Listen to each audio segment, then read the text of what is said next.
ला हौला वला कुव्वता इल्ला बिल्लाहिल अलिय्यिल अज़ीम। अऊज़ु बिल्लाहि मिनश शैतानिर रजीम। बिस्मिल्लाहिर रहमानिर रहीम। अल्हम्दुलिल्लाहि रब्बिल आलमीन वस्सलातु वस्सलामु अला सय्यिदिल अंबिया'i वल मुरसलीन खातिमिन नबिय्यीन शफीइल मुज़निबीन रहमतन लिल आलमीन अल-मुलक़्क़ब बिताहा व यासीन महबूब रब्बिल मशरक़ैन व रब्बिल मग़रिबैन जद्दिल हसन वल हुसैन मौलाना बिल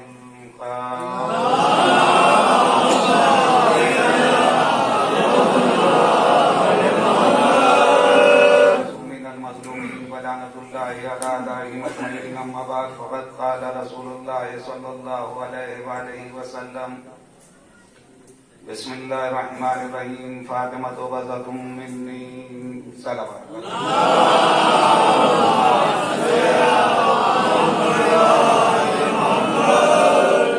आप लोग अंदर आ जाइए। अंदर आए बता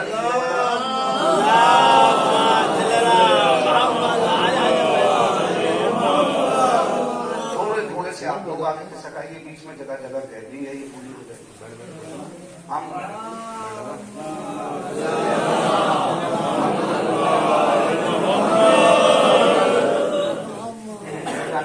हम लोग फासले के कायल नहीं, शियत इसी बैठे रही है, गैप के कायल नहीं, बिला फासले है नहीं, बिला फासले है एकदम। और होंगे वो लोग तो फासले के कायल। देखिए, नबी करीम की बहुत ही मशहूर और मारूफ हदीस करीम ना है जो मैंने आपके हवाले की है। और मैं आज कभी कभी होता है ऐसा कि जाकिर ज़हनी तौर पे आमादा होता है मजलिस पढ़ने के लिए। मुझे मिंबर से ये बात नहीं कहनी चाहिए, सभी मजलिस से पढ़ने के लिए आ रहे हैं, अगर आमादा नहीं है तो मिंबर पर नहीं आना चाहिए। लेकिन मैं वाकई कुछ पहलुओं के ऊपर आज आपके हवाले, आने वाले बच्चे कुछ दिनों तक याद रखें, गौर करें, फिक्र करें, तफक्कुर करें, मकसद हयात समझें। ये मजलिस शहजादी सलामुल्लाह अलैहा से मंसूब है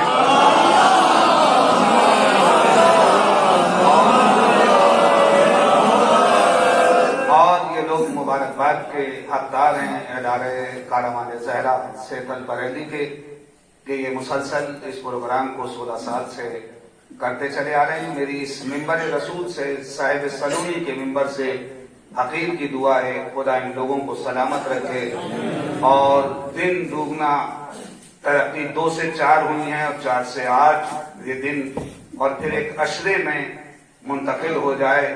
ये आज का दिन आशूरे से कम नहीं है। ये अभी तक हम तक रिवायात, हम तक अहादीस, हम तक सारी चीजें नहीं पहुंच पाई हैं। अब तहकीक हो रही है, इमाम सज्जाद ने क्या कहा आज के बारे में, इमाम सादिक ने क्या कहा आज के बारे में। बहरहाल मैंने मजलिस शुरू कर दी। कुछ लोग मेरे लबो लहजे से वाकिफ हैं और मेरे चेहरे से शनासा हैं। मेरे बिरादर अजीज, बुजुर्ग, दोस्त, साथी हलीम भाई बैठे हैं, वाहिद भाई बैठे हैं और सभी मुझे पहचानते हैं और सभी को मैं जानता हूँ। मैंने इस हदीस के सैल में एक जुमला किसी मजलिस में कहा था, मुझे याद है, आप लोगों को याद हो या ना हो, मजलिस टेप हो रही है। आपने अभी तक, मैं 100% नहीं कह रहा हूं, लेकिन मैं 99% ये बात आपके हवाले करने के लिए पूरे वसूख के साथ तैयार हूं। पकड़े जाते हैं फरिश्तों के लिखे पर ना आदमी, कोई हमारा दमे तहरीर भी था। मैं जो पढ़ रहा हूं, मैं एक चीज का जिम्मेदार हूं, जो मैं आप तक पहुंचाऊंगा एक एक जुमले का जिम्मेदार हूं। मैंने अभी तक आपने सुना होगा फातिमतु बिज़तुम मिन्नी, यहाँ पे उलमा हैं, उलमा की बस्ती है और इत्तेफाक ये है कि जो मेरे 5वें का तंजीम का जो एग्जाम दिया गया है वो भी इसी बस्ती का मेरा ही हम नाम है। और उस जमाने में मुझे 2 रुपए उन्होंने इनाम दिया था। मैंने बात पहुंचा दी आप तक अगर पहुंची। मुझे उस जमाने में 2 रुपए का मैंने इम्तियाजी नंबर हुआ करते थे तंजीम से। बहरहाल मैं अपनी दास्तान सुनाने के लिए इस वक्त यहाँ नहीं आया हूँ। मैंने बिज़त नहीं पढ़ा है, मैंने बज़त पढ़ा है। हो सकता है कि कुछ लोग जो इस हदीस को बरसों से सुनते चले आ रहे हैं, आसना है कान बिज़तुम मिन्नी, मैंने बिज़त नहीं कहा है, मैंने फातिमा को बज़तुम बज़त कहा है। अब मालूम होना चाहिए बिज़त किसे कहा जाता है, बज़त किसे कहा जाता है, दोनों में फर्क क्या है। मैंने उलमा को देखा, मैंने डिक्शनरी देखी, लुगात का सहारा लिया। इस बस्ती की बहुत ही अहम मशहूर और मारूफ दिलदादा शख्सियत जिसको आगा रूही साहब कहा जाता है, जो लोग यहाँ भी मौजूद हैं, बैठे हुए हैं, कि अगर वो ये कहें कि आप अपना गला काट डालिए तो ये गला काटने के लिए तैयार हैं। मैं उनके पास दौड़ा हुआ गया और जाने के बाद मैंने उनसे दरियाफ्त किया, सरकार ये बताइए आपका वो अरबी में पूरा कमांड है, पूरा को आपने अपना दस्तरस्त है, पूरे तरीके से आपने अरबी हुआ। मैं तो फारसी का स्कॉलर हूँ, मैं फारसी पढ़ाता हूँ, मुझे अरबी की सुध है, ये नहीं है कि मैं अरबी नहीं जानता, लेकिन इतना नहीं है कि मैं एक एक लफ्ज की नजाकत को समझूं। ये बताइए नबी ने क्या कहा, बज़त कहा या बिज़त कहा?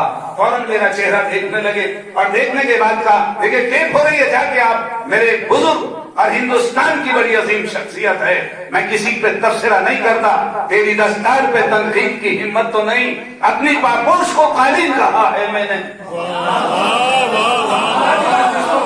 आप मजलिस भी नहीं पढ़ पा रहे, सलावत बोलिए बर मोहम्मद।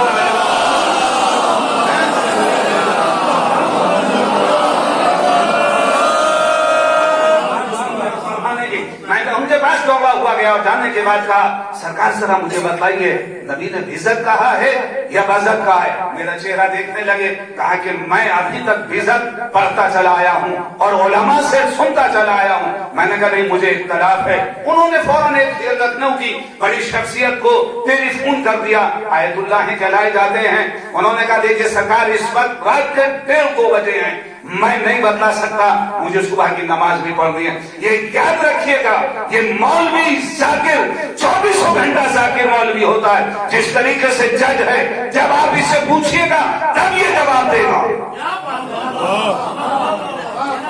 अगर कोई जज है, कोई मजिस्ट्रेट है, तो उसके लिए कोई अदालत की कैदोबंद नहीं है। वो जिस जगह बैठ जाएगा वही अदालत लग जाएगी, वो जिस जगह वही फैसले करेगा। इसी तरीके से साहिब सलूनी के मानने वाले ये कह के सो जाए कि रात हो गई,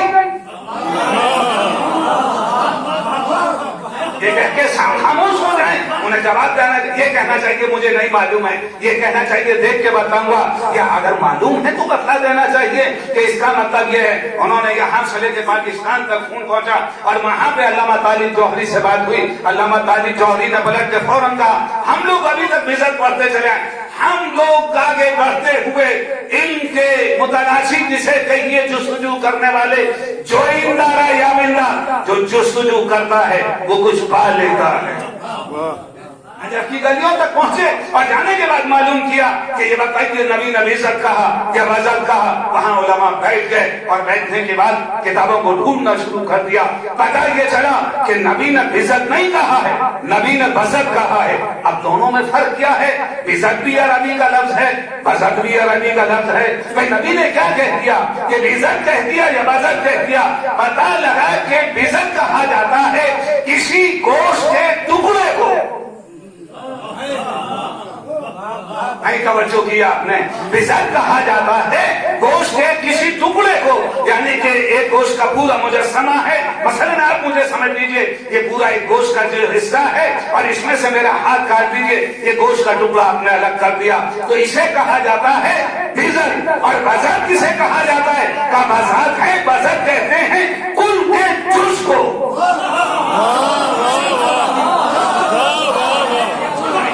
आपने गौर नहीं किया, यानी कि बज़त कहा जाता है कुल के जुज़ को।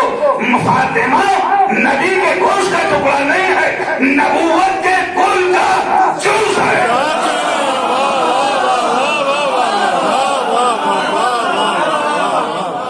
सलावत है पर मोहम्मद वाले।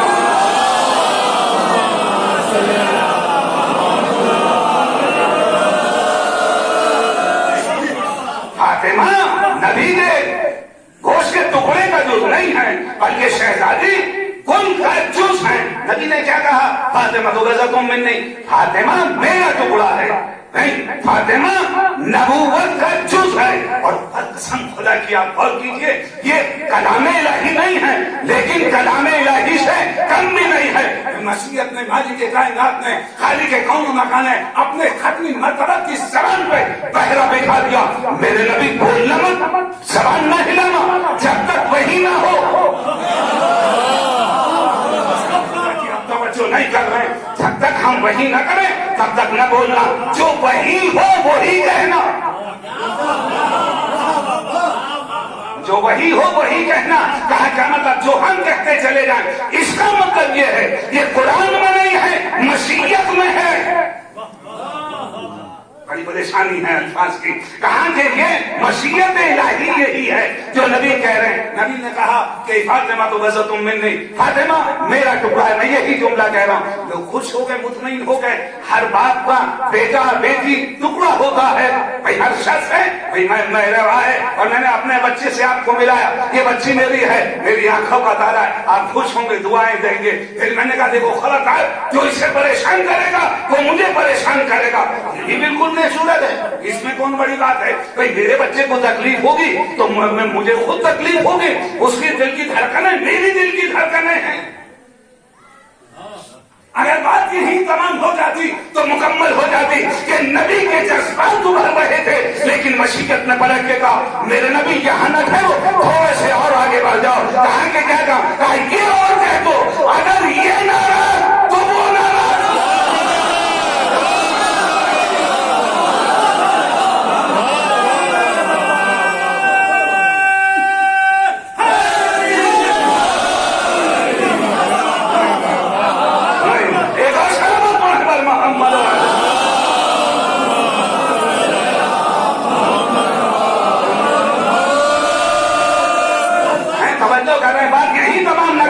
अगर यहाँ तक बात होगी कि ये मेरी बच्ची है, भाई सबकी बच्चियां हैं, मोहब्बत है, दिल चाहता है कि अपनी बच्ची से मोहब्बत की जाए, तो इसकी तकलीफ होगी तो मुझे भी तकलीफ होगी, शरीयत न देना। लेकिन नहीं, मशीयत की थिवरियों पे मत पड़ गए, नबी नहीं और आगे बढ़ो, ये कह दो कि जो इसको तकलीफ देगा वो मुझे तकलीफ देगा। अब दिलों पे हाथ रख के मिल्लत इस्लामिया मुझे ये बतलाए कि फातिमा किससे खुश है, किससे नाराज है।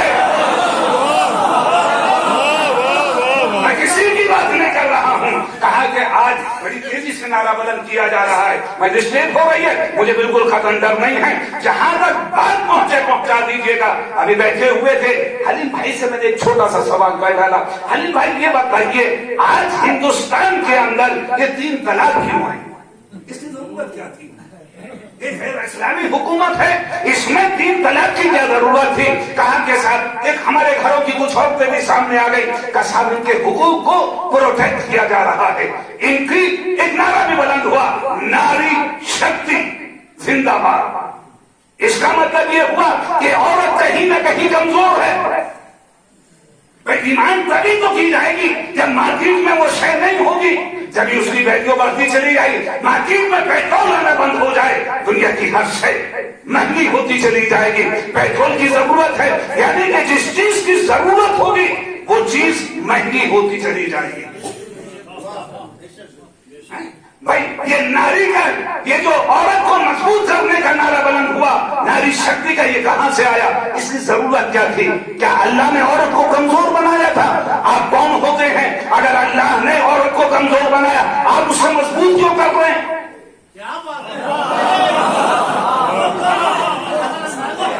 आप तवज्जो ही नहीं कर रहे हैं। भाई अल्लाह ने एक शय को कमजोर बना के भेज दिया, ये कमजोर है, आप कौन लगे हैं? वो भी गैर इस्लामी हुकूमत। हमारे घरों की कुछ औरतें भी सामने आ गई और आने के बाद 3 तलाक के बाद बात दर्ज कर दूं, अगर आपको बुरा न लगे, 3 तलाक शरीयत में है,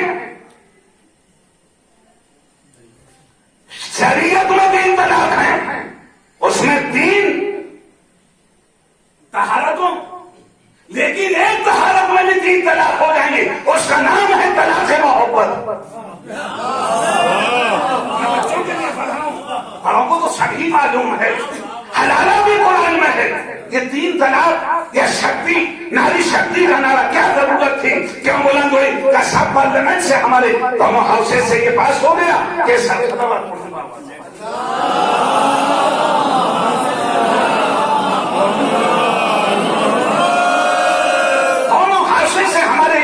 पास हो गया कि 3 तलाक बिदअत है, ये नहीं होगा, अगर कोई होगा तो उसके सजा का प्रावधान किया गया, उसको ये सजा दी जाएगी। अब बुनियादी सवाल हलीम साहब साइन ऑफ इंप्लीमेंटेशन ये लगेगा कि ये बताइए कि गैर इस्लामी हुकूमत को क्या जरूरत पड़ी औरत को मजबूत करने की?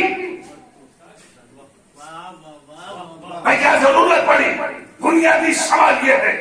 औरत फिक्रमंद कमजोर पैदा हुई है कि क्या उसे इस्तेमाल किया जाए और जब चाहे हम उसे फेंक दें, या कहीं गलती हुई मेरे जाने के बाद कम से कम 1 हफ्ते तक गौर कीजिएगा। मेरी गुजारिश है आप हजरात से, क्या औरत वाकई कमजोर है? क्या चलिए बहन दे दिया आपने, जो चाहने दे दिया। आज समाज के अंदर बड़ा मुश्किल मरहला फैला हुआ है, हम लोग समझ से जुड़े हुए हैं, हर शख्स का हमें इंसान मिलता है। मौलाना एक गुजारिश है, मैंने कहा क्या बताइए कि मेरी बच्ची जो है वो सिनेब्लू को पहुंच चुकी है, हाईली क्वालिफाइड है, MBA है, BTech है, डॉक्टर है, उसके लिए लड़के की तलाश है। मैंने कहा जाहिर है आपको लड़की की जरूरत होगी, हम भी कोशिश करेंगे, आप भी कोशिश कीजिए। नीचे सीवी देने के बाद, बायोडाटा देने के बाद, कैरिकुलम वाइटा देने के बाद उसने कान में एक जुमला और कहा, और से सुनिएगा। मौलाना मैं साहिब हैसियत हूं, मुझे अल्लाह ने नवाजा है, मैं शादी भी ठीक ठाक करूंगा। आप मेरी आज मजलिस सुन लीजिए, आज में जो चाहे मुझे कहिएगा, सुबह गालियां दीजिएगा। कहा कि मैं शादी भी ठीक ठाक, जहां से वो कहेंगे, जिस होटल से कहेंगे मैं शादी कर दूंगा, जो कहेंगे 4 पहिया छोटी बड़ी जिस साइज की कहिए मैं देने के लिए तैयार हूं, जहेज भी मैं देने के लिए तैयार हूं। कसम खुदा की मुझे बताइए, क्या कमजोर लड़की को आप मजबूत कर पाए?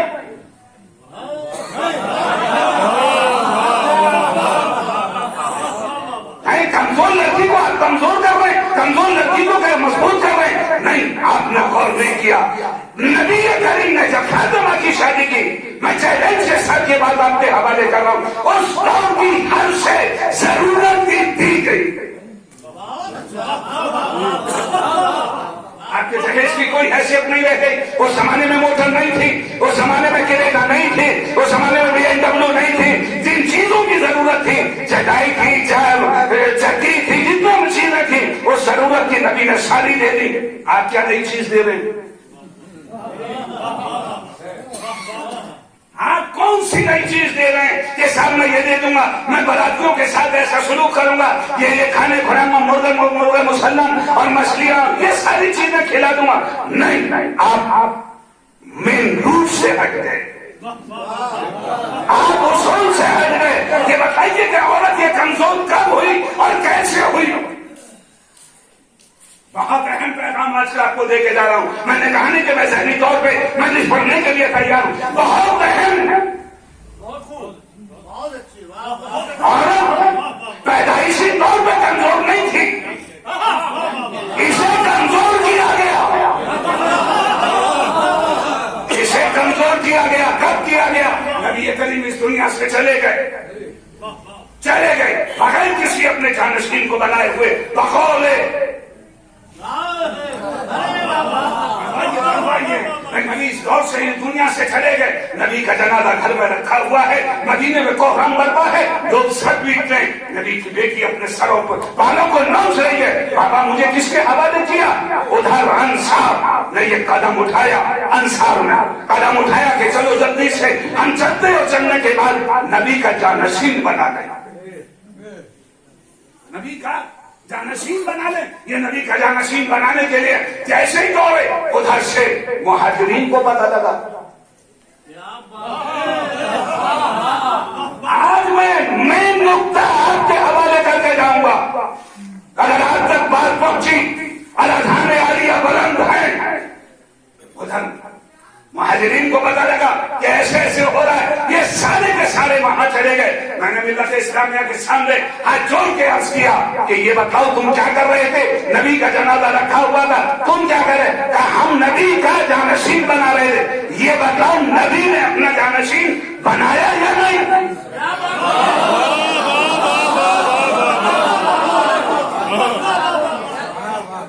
नबी ने अपना जानशीन बनाया या नहीं? खुदा ने बनवाया या नहीं? क्या नहीं बनवाया? तो ये बताओ, जब नबी और खुदा ने नहीं बनाया तो आपको किसने हक दिया?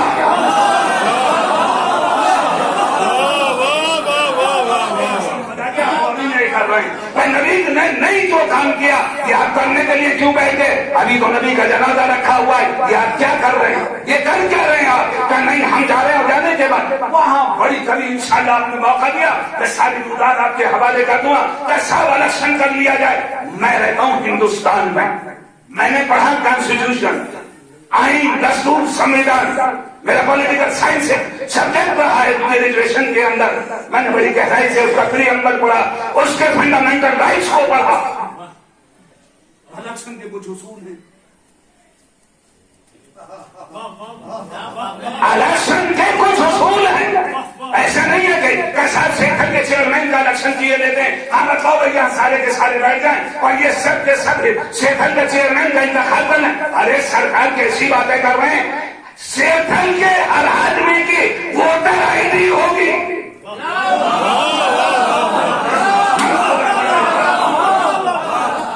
नहीं पहुंचा पा रहा हूं आप तक, मैं क्या करूं?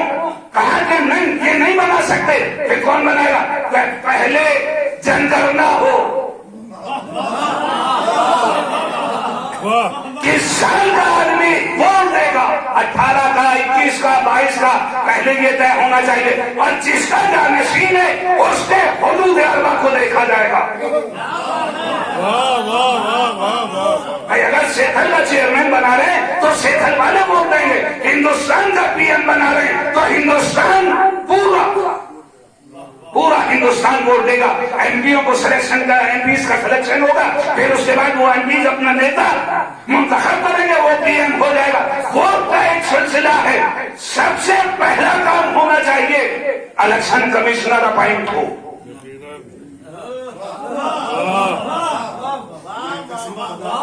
मुझे बड़ी उम्मीदें हैं आपसे। पहला काम होना चाहिए कि इलेक्शन कमिश्नर अपॉइंट हो। सलावत पढ़ने बाबा से बोला।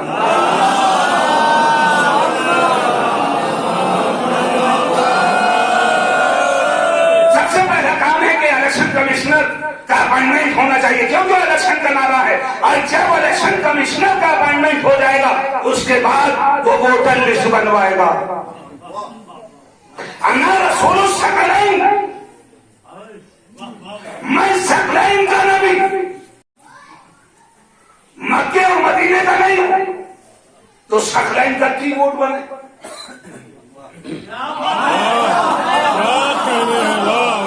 अरे कसम खुदा की, भाई सकलैन यानी कि दोनों जहान, इसमें पूरे मलक कायनात के हर से आ जाती है, सबकी वोटर लिस्ट होनी चाहिए। नबी ने क्या कहा? हम बड़ी अजीब व गरीब बात है, बाद में बात निकलती चली जा रही, क्योंकि टीचर हूँ, पता नहीं कहाँ तक ये बात पहुंचेगी। नारी शक्ति वाली रह जाएगी या मुकम्मल हो जाएगी? अगर अधूरी रह गई फिर याद दिला दीजिएगा, आपके हवाले कर जाऊंगा। सबसे पहले नबी ने क्या इरशाद फरमाया? 2-3 चीजें बड़ी अहम है। खदीर के फौरन बाद सकलैन है। नबी ने शायद फरमाया मैं 2 इराक़ी कद्र चीजें छोड़े जा रहा हूं। देखिए बाद में बात निकल रही है, मैं मौजूद से नहीं हट रहा हूं। नबी ने क्या कहा? मैं 2 इराक़ा, एक कुरान, एक अहले बैत। मैं कायनात के तमाम मज़ाहिब को चैलेंज कर रहा हूं। किसी मजहब ने ये नहीं कहा है कि तुम ये काम करोगे हम तुम्हें जन्नत दिलाएंगे।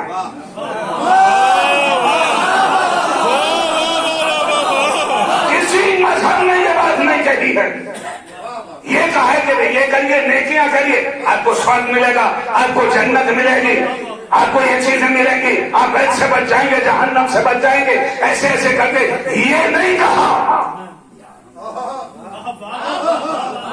सिवाय मोहम्मद और आले मोहम्मद के ये करते चले जाओ, हम जन्नत दिलाते चले जाएंगे। सलावत करते बनो मोहम्मद।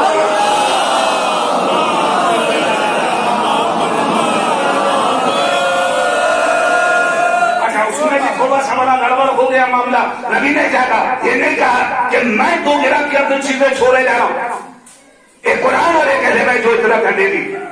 ये नहीं कहा कि मैं जन्नत में मिलूंगा जन्नत के दरवाजे पे, नहीं, जन्नत के दरवाजे पे नहीं कहा सरकार, माफ करिएगा, हौज़े कौसर पे।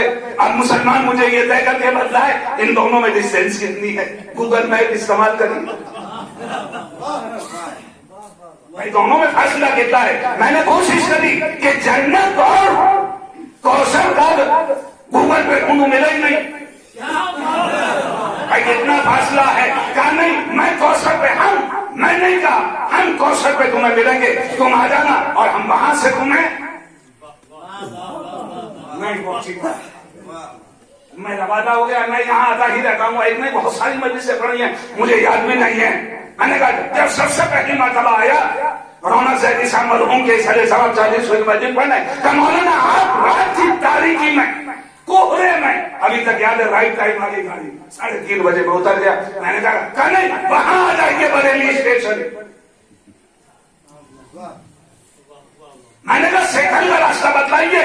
नबी ने ये नहीं कहा कि जन्नत में मिलूंगा,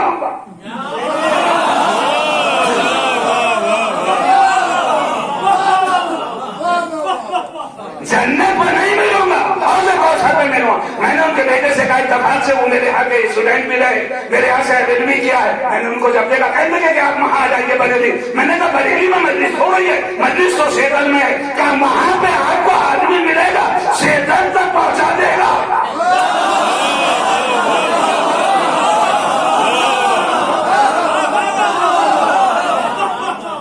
सलावत बोलिए बर मोहम्मद।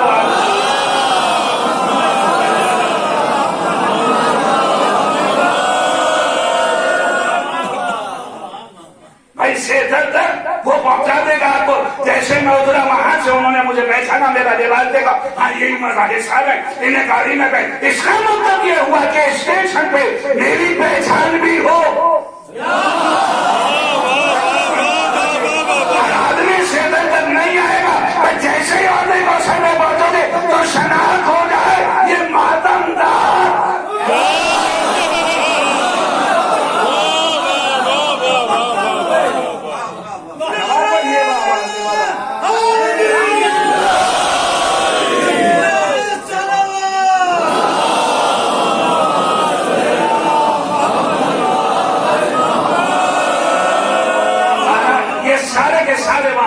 हो गए और फिर शुरू हो गए अंसार। देखिए ये याद रखिएगा, अंसार तो कमजोर पड़े वहां पे। मैंने कहा नहीं, सहीबा पढ़ने के लिए नहीं आया, मैं तो नारी शक्ति जिंदाबाद के जो नारे लग रहे हैं, 3 तलाक जो है इसका बुनियादी कमजोर कहां हुई वो बतलाने जा रहा हूं, वो आपके हवाले करने जा रहा हूं। वहां पे देखिएगा, घर के अंदर कोई झगड़ा हो जाए, आपस में निजा हो जाए तो आप कमजोर हो जाएंगे। अंसार को जो खिलाफत नहीं मिली वो आपसी कमजोरी की वजह से, जो उम्मीदवार था उसके कुछ कमजोर थे, उसका फायदा इन दोनों ने उठा लिया। अबू उबैदा ने पूरी सपोर्ट कर दी। इलेक्शन सबसे पहले नबी मदीने और मक्के का नहीं था, पूरी कायनात का नबी था। पहले यह तय होता कौन कौन वोट देगा। यमन, शाम, सीरिया, रोम तक सरहदें मिली हुई थी, चारों तरफ इस्लामिक स्टेट फैलती चली जा रही थी। जिसने भी कलमा पढ़ लिया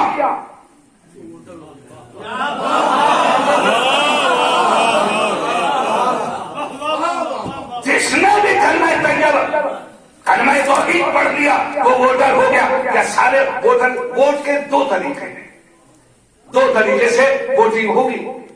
एक तो बैलेट पेपर छपे, हर आदमी जाएगा, कॉन्फिडेंशियल एक रूम बनेगा, उसमें वोट डालेगा अपना जाएगा। और एक और तरीका है, भाई हाथ उठवा लिए जाए, हाथ भी उठाए जाते हैं, बेटा हाथ उठाइए, इस फेवर में कितने हैं, इसके अपोज में कितने हैं। ये सारे के सारे 2 तरीके हैं अभी तक। एक नया तरीका आप निकाल लिया, हम लोग आज इलेक्ट्रॉनिक दुनिया में जी रहे हैं। ईवीएम कसम खुदा की अगर वहां होता ना बड़ी कामयाबी होती। जितने मोदी को सीटें मिली हैं इससे कहीं ज्यादा आ जाती।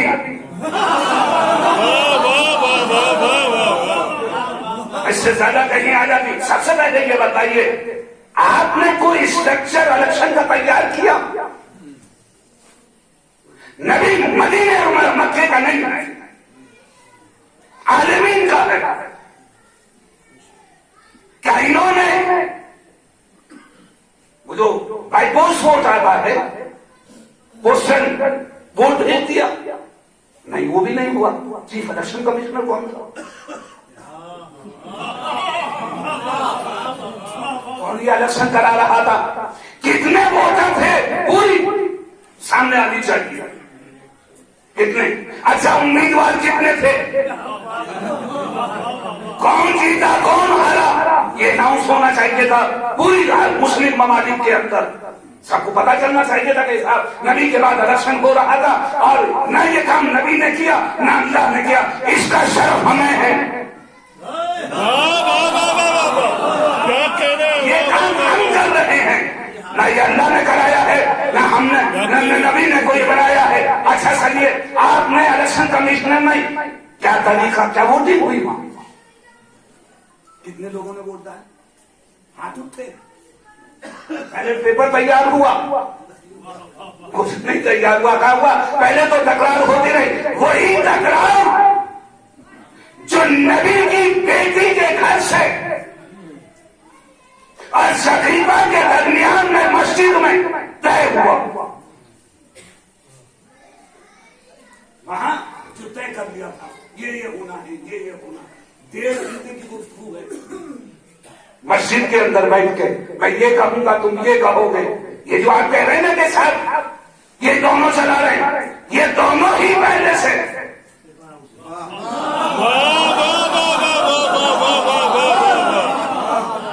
ये दोनों वहां पहुंच गए और अंसार को इन्होंने डैमेज कर दिया। और जल्दी से अबू उबैदा ने हाथ बढ़ा दिया। मैं बैठ कर दूंगा, बुजुर्ग हैं। और आप इन्होंने जो अपना मैनिफेस्टो तैयार किया था, जो मैनिफेस्टो था उसमें बहुत अहम पॉइंट जिसके ऊपर इन्हें खिलाफत मिली, हम कुरैश से हैं, हम नबी के रिश्तेदार हैं। समझो फरमा रहे हैं, हम कुरैश से हैं, नबी के रिश्तेदार हैं, मुहाजिर हैं और बुजुर्ग भी हैं।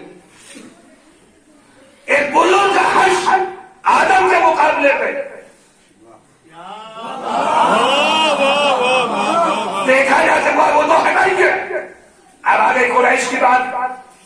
कुरैश में से हैं हम और मुहाजिर हैं। अच्छा, नबी से आपका रिश्ता क्या है? क्या रिश्ता?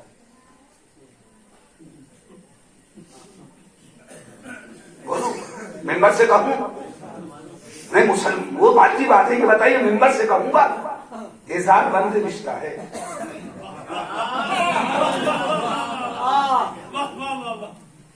ये तो चाहेगा टूट जाएगा। अनकह तो हुआ तलाक तो भले नहीं कर रहे। मैं कहां ले जाने की कोशिश कर रहा हूं? ये हो सकता कुछ लोगों को बात नागवार गुजरे। मां बाप को पीछे छोड़ने के बाद सास ससुर को आगे बढ़ाने वाले लोग शकीबा की तारीफ कर रहे हैं।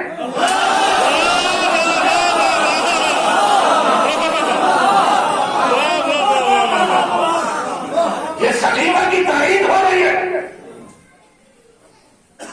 चलिए साहब, इनका रिश्ता क्या है? साहब ये सोशल है।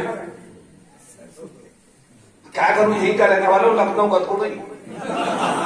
मुझे नहीं आती है जबान के सामने खुश कहूं, खुश दामन कहूं, सोचूं, दिमाग पर जोर डालूं तभी अल्फाज आएंगे। मेरे जहन में नहीं आते हैं। कहा कि ये खुश रहे, जो भी कह दीजिए। इलेक्ट का कोई रिलेशन नहीं है,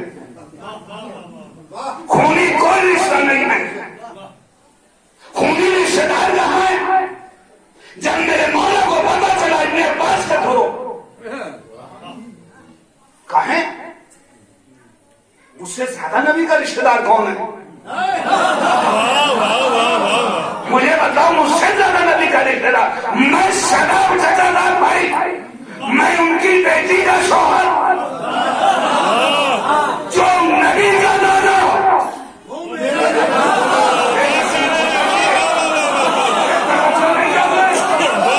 जो नबी की दादी, वो मेरी दादी है। ये सब क्या उधम कर रखा है? नहीं साहब, कहा वो कुरैश है, क्या बनी हाशिम कुरैश में नहीं है? इससे बड़ी बात और क्या होगी? चलिए बात आगे बढ़ी। नबी का गुस्ल कफन जैसे भी हुआ सबको मालूम है। अब इधर नारी शक्ति की बात है ना, दहेज दे गए हैं आप, 4 व्हीलर, बड़ी बड़ी गाड़ियां, बड़े बड़े होटलों में शादी,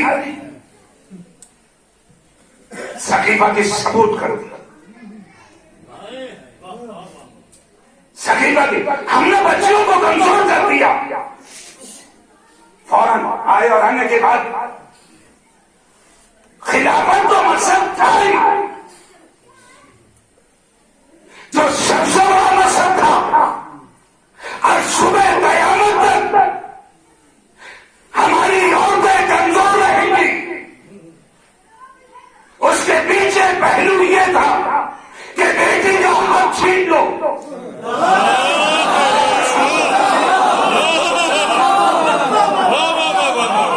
नहीं, आपने तवज्जो नहीं की कि बेटी का हक छीन लो। आए और आने के बाद फिर हक छीन दिया गया।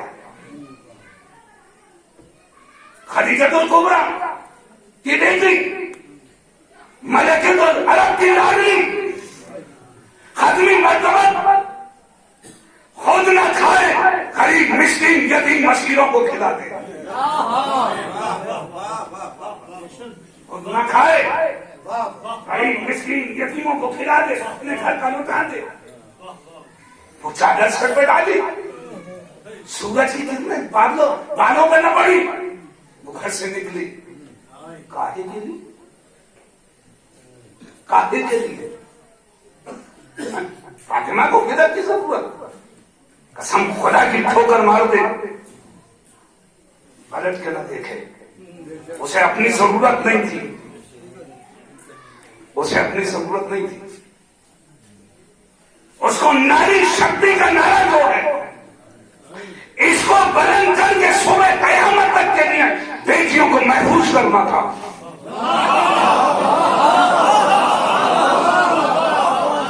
बच्चियों को महफूज करना था। बेटा लेने नहीं गई थी। कभी आप ये भूल रहे हो, ये जहनों से निकाल दीजिए। नबी की बेटी खदीजा की दौलत पूरे अरब को लम्हा भर में खरीद डाले, सब लुटा दी। ये चंद टके का भाग लेने जाएगी बीवी ना। कहीं और जाने के बाद कहा ये मेरा हक है, मैं हूं इसकी वारिस। कुरान की आयत, बाबा रसूल सुलेमान अदब, जनाब सुलेमान वारिस, आपके वारिस हो गए, बढ़ती चली जा रही हैं। जनाब जकरिया की आयत, जनाब जकरिया ने कसम खुदा की कुरान पढ़ डाली है, बड़ी तफसील से पढ़ने वाले। मैं बहुत बड़ी स्टेट का वारिस हूं, याकूब की स्टेट। अगर आप नौजवानों तक मेरी बात पहुंच रही है, मैं स्टेट का मालिक हूं। इस जायदाद का क्या होगा? कुदरत ने सिर्फ वारिस ही नहीं दिया, नाम भी बतलाया। ये दोनों बातें आप जहन में रखिएगा। उधर से लवारिस हदीस चली, कहा कि सुनो फातिमा, न नबी किसी का वारिस, न नबी का कोई वारिस। जो छोड़ा वो तरका है, सदका है, वो मिल्लत का है। बाबा ने सुलेमान दाऊद, क्या मेरा बाप नबी नहीं था? क्या वो इससे अलग है? कोई आयत मंसूख दिखलाओ। जबानों पे पहले लग रहा था कि किसी ने रेशमी रस्सियों से। अच्छा रुकिए, हर नबी को 2 लोगों से लड़ना पड़ा है। हर नबी को आदम से लेकर ईसा तक दो नबी, दो लोगों से लड़ना पड़ा है, या तो काफिरीन से या मुशरिकीन से।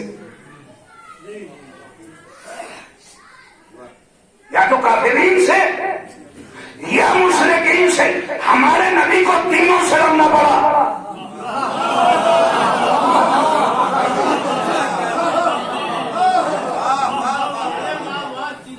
हमारे नबी को तीनों से लड़ना पड़ा है। लेकिन मैं जो पढ़ रहा हूं उसका जिम्मेदार हूं। ताहिर साहब कहा करते थे जो आप समझ रहे हैं उसका जिम्मेदार मैं नहीं हूं। हमारे नबी काफिरीन से भी लड़े, मुशरिकीन से भी लड़े, मुनाफिकीन से भी लड़े। अगर मुनाफिक ना होते तो सूरह मुनाफिकून ना होता, सूरह मुनाफिकून न होता। कैसा जनाब ज़करिया ने मांगा था अपना वारिस। नबी का नबी वारिस भी होता है, नबी की विरासत भी होती है। और कैसा ये तरीका है उम्मत का। सलावत पढ़ें बाबा।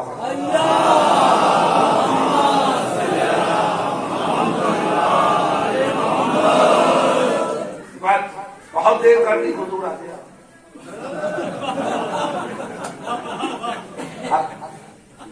एक और सलावत बाबा दे बल।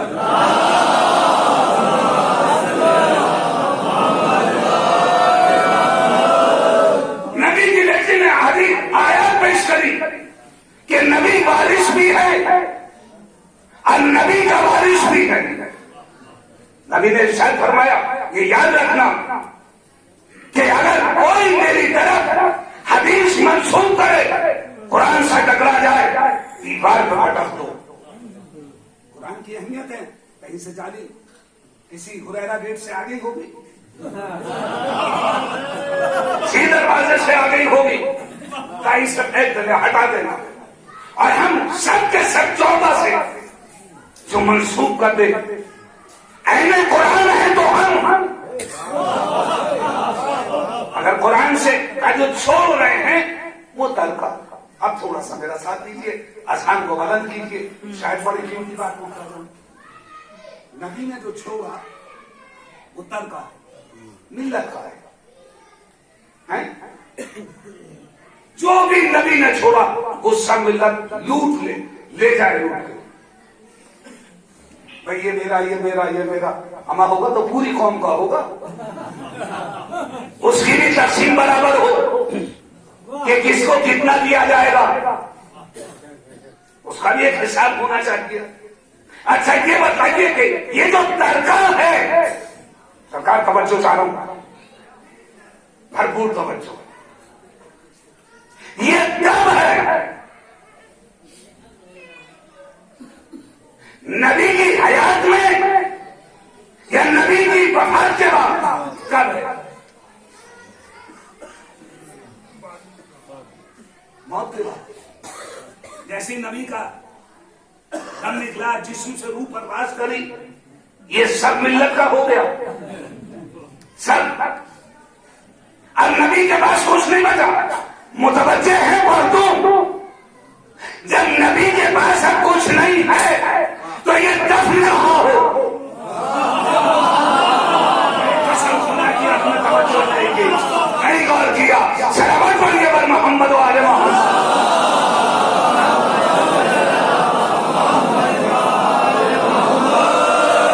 ये बताइए अब ये दफन कहां हो? किसकी जमीन में दफन हो, किसके घर में दफन हो, इसका कुछ ही नहीं। उम्मत का हो गया। ये बताइए क्या नबी ने मरने से पहले उम्मत से इजाजत ली मैं इस हुजरे में दफन होऊंगा? भैया मुझे इजाजत दे दो, मैं कहां दफन हूं? भाई आप लोगों के कब्रिस्तान है, जब वहां दफन होते तो इजाजत ही तो है। अगर एक आदमी भी बगैर इजाजत के दफन हुआ तो नाजायज जगह पे दफन। ये बतलाए मिल्लत इस्लामिया कि नबी ने किससे इजाजत ली? कसम हयात में तो नहीं दी, मौत के बाद किसने ली? दो बातें निकल के आएंगी। या तो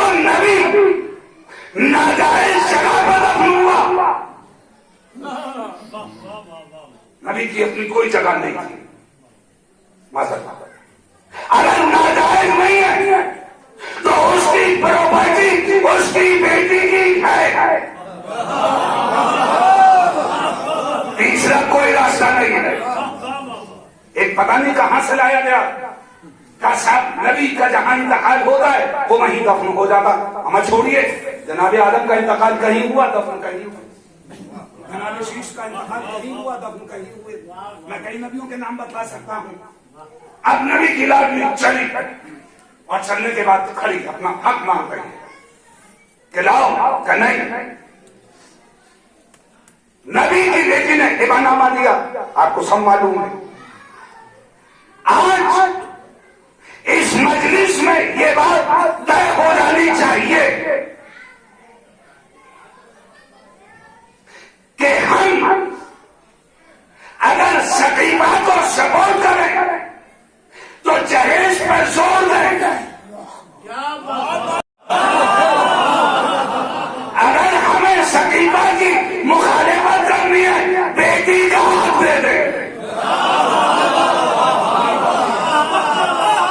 सलावत पढ़िए बाबा से बड़ा।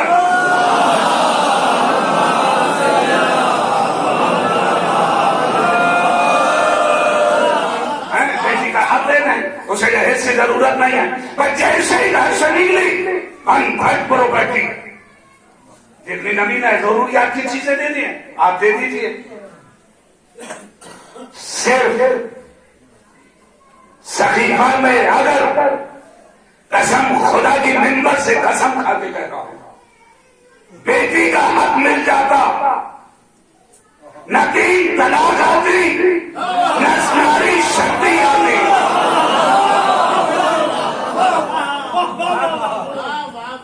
आइए और आने के बाद आप अहद करके उठेंगे कि हम अपनी बच्ची को जो उसका हक है कुरान में, शरीयत में,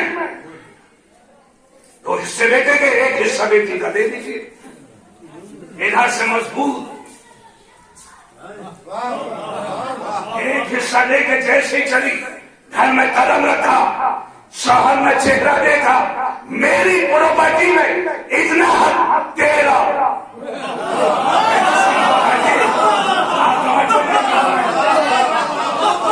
आप और ही नहीं कर रहे। अब ये बताइए ये कहां कमजोर है? न इसको 3 तलाक का डर रहेगा और न ये बाजारों में जाके नारी शक्ति के नारे लगाएगी। इसका हक तो दो। आज तय करके उठिए कि हम अपनी बच्ची को, अरे साहब ये तो अजीब सी बात है, जहेज दे दिया, अब ये क्यों दे, वो क्यों दिया, जहेज क्यों दिया?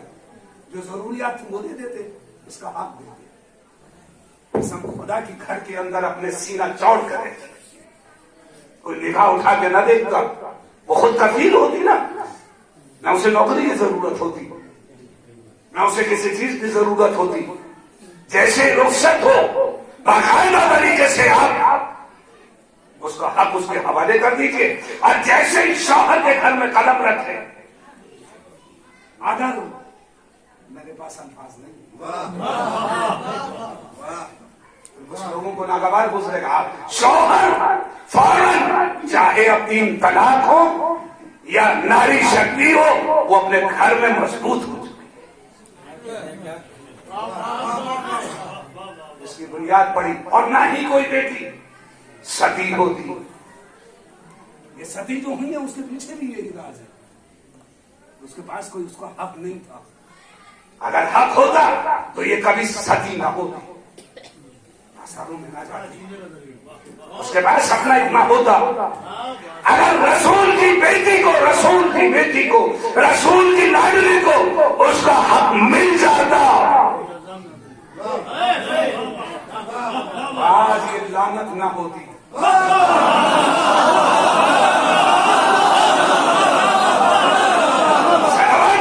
मोहम्मद आले मोहम्मद।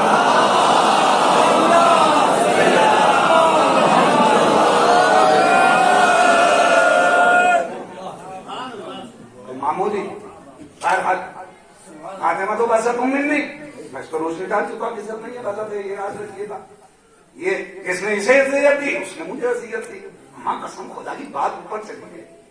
नहीं मेरे नबी, अगर बात यही तमाम हो जाएगी तो लोग ये कहेंगे कि लाडली थी, मोहब्बत थी। मैं ये कहो अगर इसे अजियत दी तो खुदा को अजियत दी।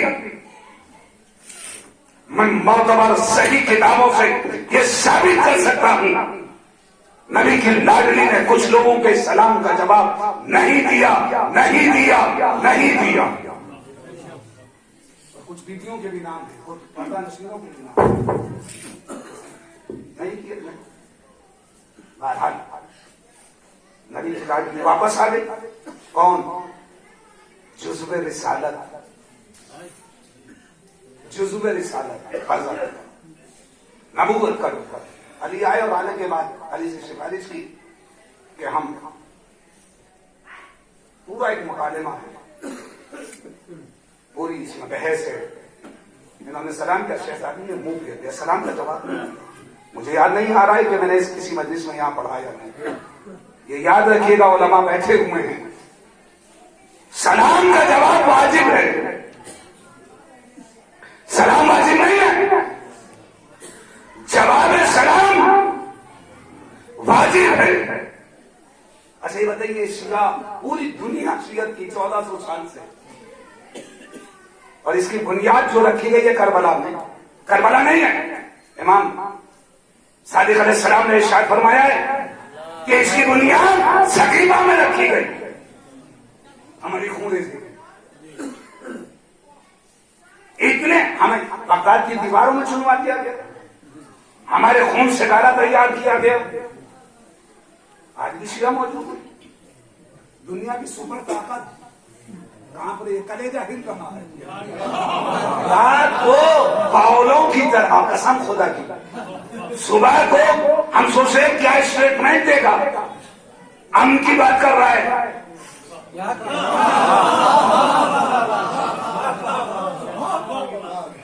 अमन की बात कर रहा है। कौन सी ताकत थी, कौन सी, और कौन है मालूम है आपको? कौन? हमने साथ के मुताबिक आप जानते हैं, 1.5 हाथ का आदमी, 2 हाथ मुकम्मल नहीं, 1.5 हाथ का आदमी इतनी बड़ी ताकत से टकरा दिया। मेरी इत्तला में नहीं है, अगर आपकी इत्तला में हो तो बताइएगा। वास्को डी गामा से लेके आज तक वो न लेके आइएगा कि साहब अटैक हुआ और पटरे सेंटर में जहाज टकरा गए। दुनिया में किसी की ताकत नहीं कि अमेरिकन सोल्जर की तरफ गोली चला दे।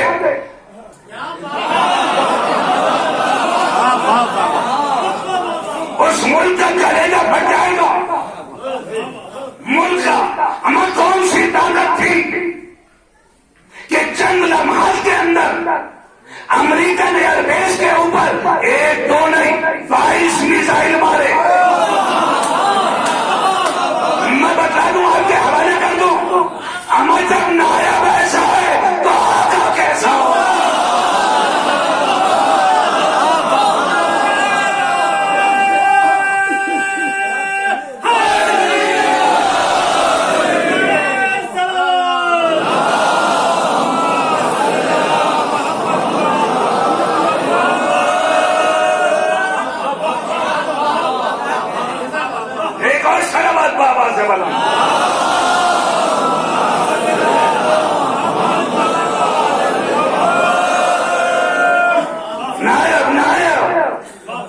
जब नायक का ये मर्तबा है, कौन सी ताकत है, और कह दिया हम तैयार हो चुके हैं।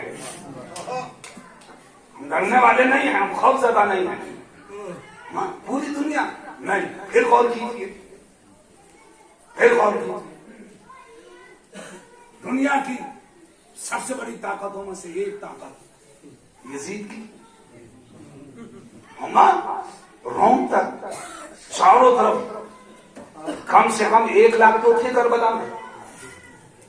1 लाख 90,000, 1 लाख, इससे कम तो नहीं है ना। इधर कितने, और 117 ज्यादा से ज्यादा, 20 मान लीजिए। उम्र बताइए, 6 महीने का करबला में हुआ नहीं है, 104 साल, 85 साल का, 17 साल का, 9 साल का, 32 का, 18 का, 57 का, कमांडर इन चीफ 32 का,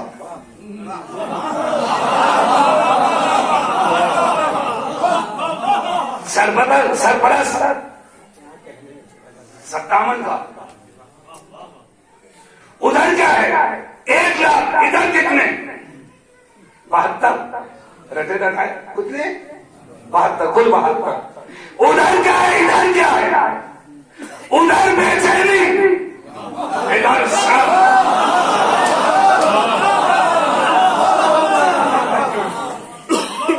उधर बेचैनी, तसब्जुब, घबराहट, खाना खा रहे, पानी पी रहे, पसीने चेहरों पे, 3 दिन के भूखे प्यासे, कोई घबराहट नहीं, कोई परेशानी नहीं, कोई किसी तरह की दुश्वारी नहीं कि हम 3 दिन के भूखे और प्यासे हैं, कैसे लड़ेंगे? कुछ नहीं, कसम खुदा की कुछ नहीं। क्या है? राहत वाली इबादत इलाही। ये है कसम खुदा की इलाही नुमाइंदा। और कीजिए, चराग गुल कर दिया, चले जाओ, चले जाओ, चले जाओ। हमारा अजीब फलसफा है करबला का, जिसको जाना चला। मैं जिम्मेदारी ले रहा हूं जन्नत की, मैं जन्नत में पहुंचाऊंगा, तुम चले जाओ। जिसका हाथ पकड़ के, मेरे घर वालों के हाथ पकड़ के चले जाओ। 72 कल के बाद सोचिएगा कि आज मजलिस में क्या होता है। 72 बड़ा सब्र है, बड़ा सुकून है, ना प्यास का एहसास, ना भूख का। उधर सब कुछ होते हुए बेचैनी, कितने लाखों मिलाइए। इधर दुनिया की सबसे बड़ी ताकतवर सुपर ताकत घबरा रही है, इधर हुसैन का नुमाइंदा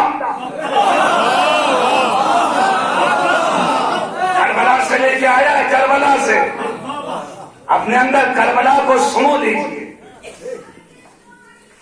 नहीं, हमारा जग नहीं डरा, इसकी हैसियत क्या है? आंखों में आंखें डाल के, हाथ डाल के, अगर इसकी जबान न काट दें तो हमें भी खाम नहीं ना कहना। अच्छा चलिए साहब, चले जाओ, जिसको जाना है चले जाओ।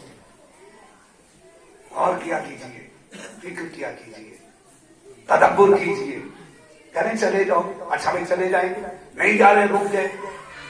एक और बड़ी अहम बात है सरकार, इनको बुला लो।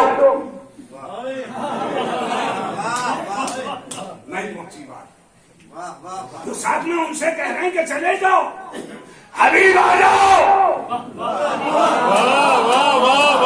करबला समझ में आ रही है या नहीं? इधर से हुर चला, हुर 5000 का लश्कर लेकर कूफे से चला। जैसे चला, अभी चंद ही कदम, मेरी तरफ मुतवज्जह नहीं, मैं आखिरी मंजिल की तरफ बढ़ रहा हूं, बस हो गया काम। हुर चंद कदम चला, काहे के लिए? हुसैन से बैठ लेने के लिए। मसले हुर जो है वो यही है कि सैयदा के लाल से मुझे बैठ लेनी है। यजीद का नुमाइंदा है, एक दस्ते का सरदार है। जैसे कूफे की गली से गुजरा, पीछे से आवाज आई, हुर जन्नत मुबारक। नहीं, अली भाई शायद जुमला नहीं पहुंचा पाया। हुर जन्नत मुबारक। रुक गया, पीछे मुड़ के देखा, कोई नहीं है, कोई नहीं है। हुर जन्नत मुबारक ये कौन कह रहा है? अकीदे का मजबूत कि मोहम्मद वाले मोहम्मद के बगैर जन्नत। मैं तो हुसैन से लड़ने जा रहा हूं, अब जन्नत में मुझे जहन्नम में जाना है।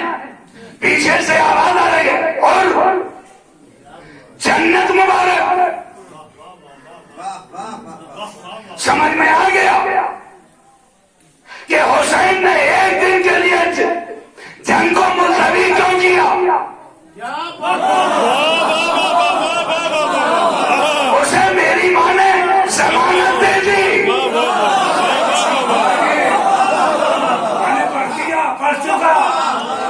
मेरी मां ने जमानत दे दी, जब तक नहीं आ जाएगा जंग का आगाज नहीं होगा।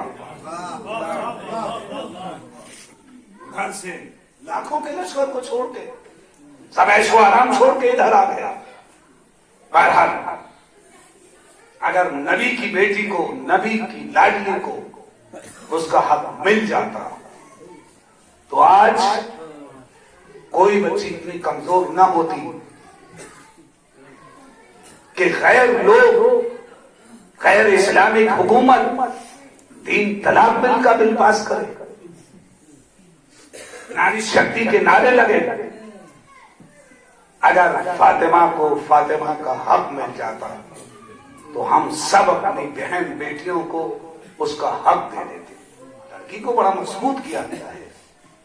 आज आप ये सोच के उठिएगा, तहिया करके उठिएगा कि कुरान और शरीयत ने जो इसका हक दिया है उसे हम देंगे, वरना हश्र में जवाब देना पड़ेगा। आप अपनी बच्चियों के, खुदा न करे कि आप गासिब हैं, बच्चियों का हक दीजिए।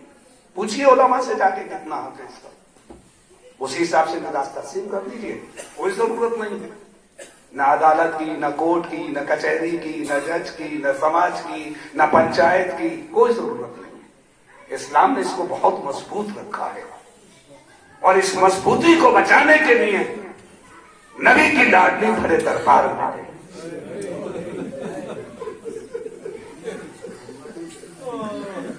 सजीदाने गिरामी में पढ़ चुका, जो पढ़ा उसका शुक्रिया, जो अपने बाद पढ़ूंगा उसका शुक्रिया अदा नहीं करूंगा।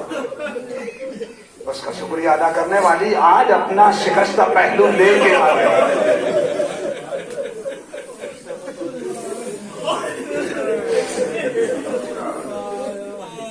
की आवाजें बुलंद हो गई, खुदा इन आवाजों पे रहमत नाज़िल करे।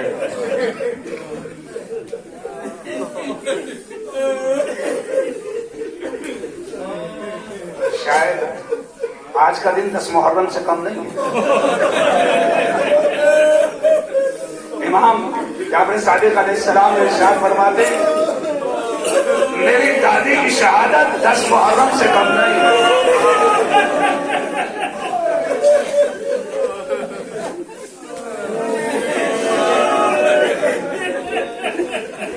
लोग आए दरवाजे पे और आने के बाद कहा, फातिमा अली को बाहर निकालो। लहजा देखिए, अरे जिस दरवाजे पे नबी सलाम करते थे, अली को बाहर निकालो। नबी की लाडली की आवाज गूंजी, इसमें का नहीं निकालोगे हम आग लगा देंगे। का इसमें मेरे छोटे छोटे बच्चे,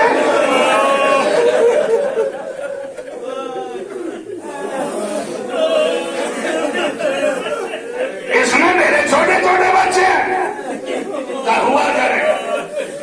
बस एक मतबा लानती आगे बढ़ा, हाथ में आग लगा करे, दरवाजे में आग लगा दी। सुनिएगा, कलेजा बना के सुनिए। 18, 17 साल 3 महीने चंद दिन की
जाऊंगा उस मंजर को।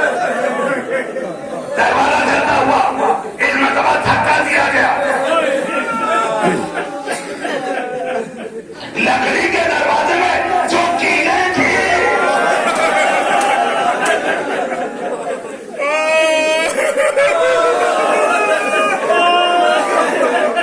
वो गरम कीलें सैयदा के पहलू में।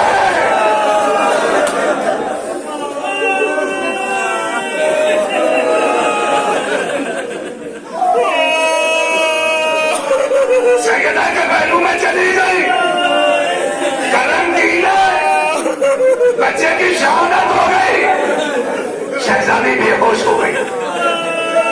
अब जो होश से भागा हुआ एक मतलब आवाज दी, फिजा मेरे करीब आ जाओ।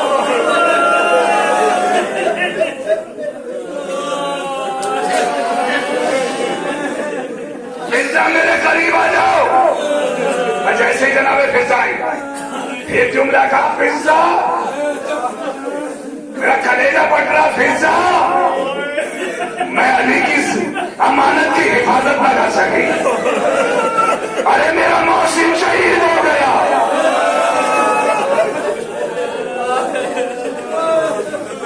सामने देखा अली के गले में रस्सी, दुश्मन खींच रहा है। फौरन शहजादी ने पलट के कहा, सालिमो अबुल हसन को छोड़ दो।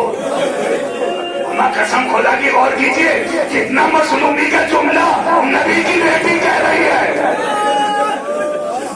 सालिमो अबुल हसन को छोड़ दो, मैं सबके बाल परेशान करूं।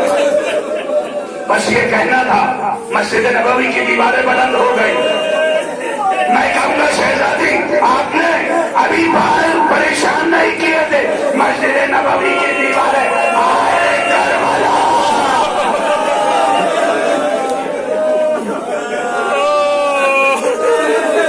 कुरान लोगों को किसी गम में न रुलाए, सिवाय हमें इमाम मजलूम में करबला और सैयदा के। खुदा इन आवाजों में रहमत नाज़िल करे। एक शहजादी जरा करबला आ जाइए, कोफे और शाम के बड़े दरबार आपकी बेटियां। मसाइल पढ़ूंगा, मसाइल रोते हुए उठिएगा। मैं सबदार हूं, मजलिस खत्म की तरफ जा रही है, गिरिया कर लीजिए। अब वो मंजिल आ गई, मैंने समेट दिया सब, मैं आगे तक लेके चलूंगा। अब वो वक्त आ गया, अस्मा को बुलाया और बुलाने के बाद कहा, अस्मा बस मेरा आखिरी दिन है, मेरा आखिरी दिन है, अब मैं दुनिया से जा रही हूं। अस्मा, जनाबे अस्मा इरशाद फरमाती हैं कि मैंने देखा शहादत के रोज के शहजादी सुबह से बच्चों के कपड़े धो रही है।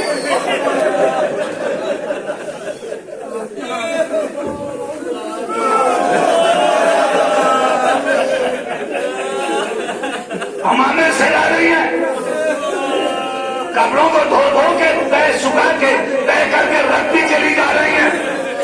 अस्मा आगे बढ़ के मालूम करती है, बीबी का बस मेरा अस्मा मेरा आखिरी दिन है। जब सारे कामों से फारिग होगी, बुलाने के बाद का अस्मा अब मैं अपने गुजरे में जा रही हूं।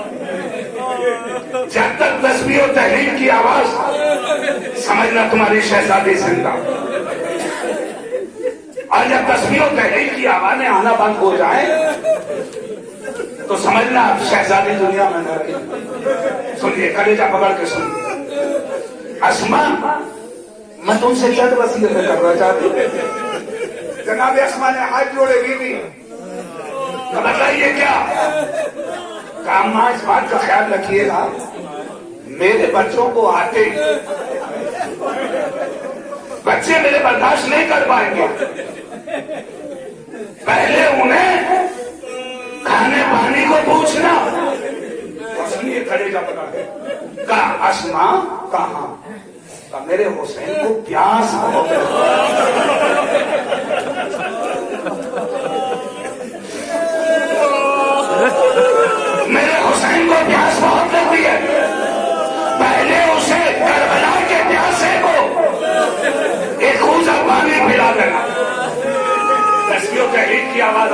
कुछ देर के बाद आवाज आना बंद हो गई। अस्मा दौड़ी, देखा कि शैतानी रोना शुरू कर दिया।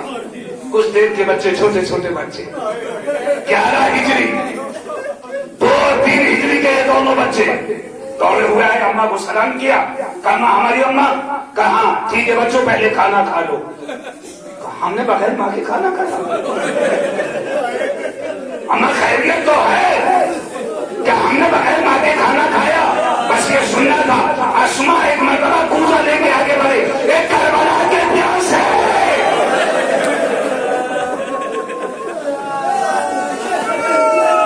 पहले पानी पी ले, ऐसे मतवा बदलेगा।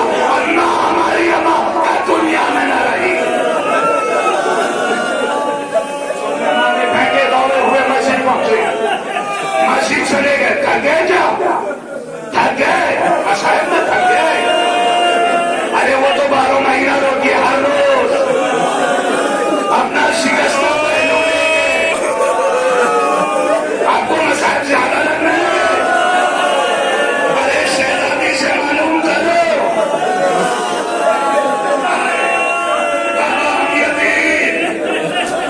अम्मा चली गई, अम्मा इस दुनिया में न रही।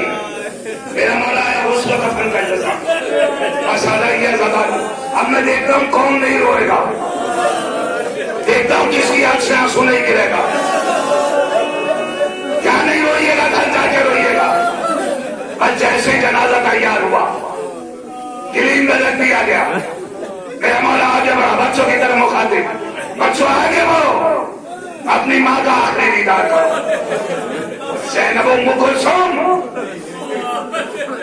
3.5-4 साल की उम्र कुलसूम, 5-5.5 साल की ज़ैनब, दोनों बच्चियों ने अपने को माँ के कदमों पे गिरा दिया। अम्मा,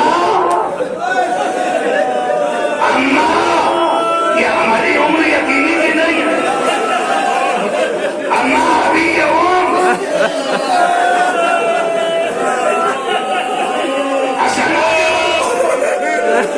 हसन ने माँ के कलेजे पे कलेजा रखा और एक जुमला का, अम्मा जब मेरा कलेजा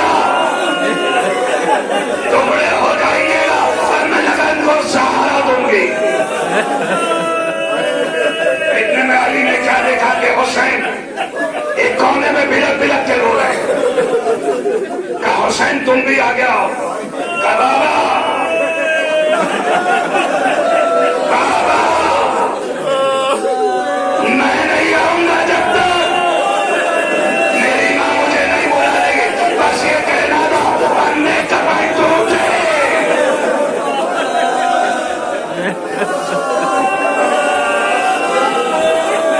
मेरे लाल आ जाओ। हुसैन ने पलट के कहा, अम्मा मैं जिद कर गया और आपके बंदे कफन टूटे। आशिक खानदान का बेटा तब भी आ जाऊंगी। तेरा सर, मेरी आगोश, सिंह का कुंद खंजर। बस मैं बता रहा हूं, 2 या 3 मिनट मुझे और दे दो,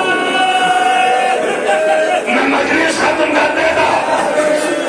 लेकिन मेरा दिल चाहता है, यहाँ शहादत है, आज बीबी की शहादत की तारीख है। ज़ैनब ने ये मंजर देखा, ज़ैनब ने ये मंजर देखा, एकदम पीछे हट गए। जनाजे को माँ के छोड़ के पीछे खड़ी हो गई, थर थर कांपने लगी। 5-5.5 साल की बच्ची माँ को देखती है, रोती है, बेटियां कर रही है। अली ने पलट के कहा, ज़ैनब क्या हुआ? कहा बाबा मैं इतनी भी कमजोर नहीं हूं।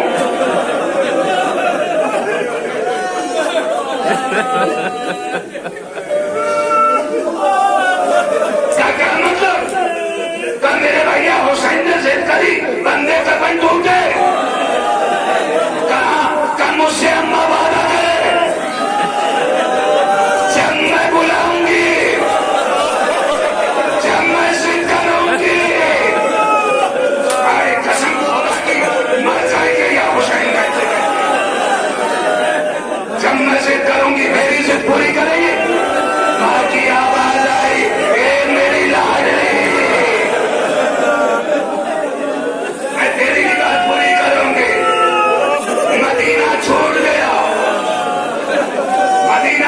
मक्का छूटा, सैयदा का लौटा अपना करबला आ गया और मोहम्मद मारे गए। हुसैन की लाल घोड़ों से पामाल हो गई, खेमे चढ़ गए, चादरें छिन गई। सैनब ने मां को याद नहीं किया। पढ़वा लीजिए 2 या 3 मिनट, और देखता हूं कौन नहीं गिरिया करता है। सैनब ने मां को याद नहीं किया, कोफे आ गई, इतने शाद के दरबार में चली गई। नहीं अम्मा को बुलाया, अम्मा आपने बात परेशान नहीं किए थे। मस्जिद कुफा की दीवारें बुलंद हो गई थी। अम्मा मस्जिद की दीवारें बुलंद हो गई थी, मैं कोफे में खड़ी हूं। नहीं, शाम आ गई सैनब यजीद के दरबार में, कहीं मां को नहीं बुलाया। वापस करबला आ गई, नहीं बुलाया। सैनब अब कब बुलाओगी, सारी मुसीबत है, चादर छिन गई, हैया मारा गया, खेमों में आग लग गई।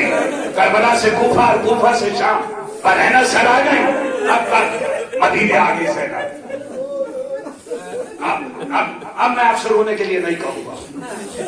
सैनब मदीने आ गई, रात की तारीकी बढ़ी, रात दिन चिंता, रात आगे बढ़ी। सैनब ने रात को अपनी आगोश में समेटा और मुझे नहीं मालूम सैनब ने अपने पहलू में कुछ छुपाया, कुछ छुपाया।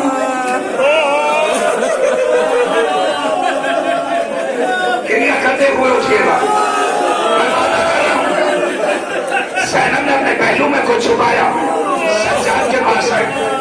आने के बाद कहा, मेरे लाल मैं अपने उरासा की कब्रों पे जा रही हूं। कहा अम्मा जाइए लेकिन जल्दी आ जाइएगा। कहीं जाने के बाद सीधी नाना के मज़ार पर पहुंची। नाना हुसैन मारा गया, लाशखोरों की खबर से पामाल हो गई, मेरा प्यासा मारा गया, तुम्हारा लाल 3 दिन का भूखा। करबला की सैनब ने एक एक मुसीबत बतला दी। सैनब ने ये नहीं कहा मेरे पास वो मैं रसल पर, सैनब ने ये नहीं कहा मेरी गोश्त हौसले और हिम्मत के साथ उठी, सीधी भैया के मज़ार के करीब गई, चल मेरे मज़ार में आ गई। बड़ी शर्मिंदा हूं, तुम्हारा मज़ार प्यासा मारा गया, कासिम की लाश जिंदगी में पामाल हो गई। सैनब ने हसन से भी नहीं कहा मेरे बाजुओं में रस्म बंधी, मेरी पुष्प और रो के निशान, बस मजलिस खत्म हो गई, रोते हुए घरों पर जाइएगा। अब सैनब ने कलेजे को पकड़ा और उस शय को छुपाए हुए मां की कब्र को देखा, मजलूमा की कब्र को देखा, शिकस्ता पहलू को देखा, थर-थर कांपने लगी, चीखें, आंखों से आंसुओं का सैलाब। मैं कहूंगा सैनब आगे बढ़ो, कहा नहीं अब नहीं बढ़ूंगी, मैं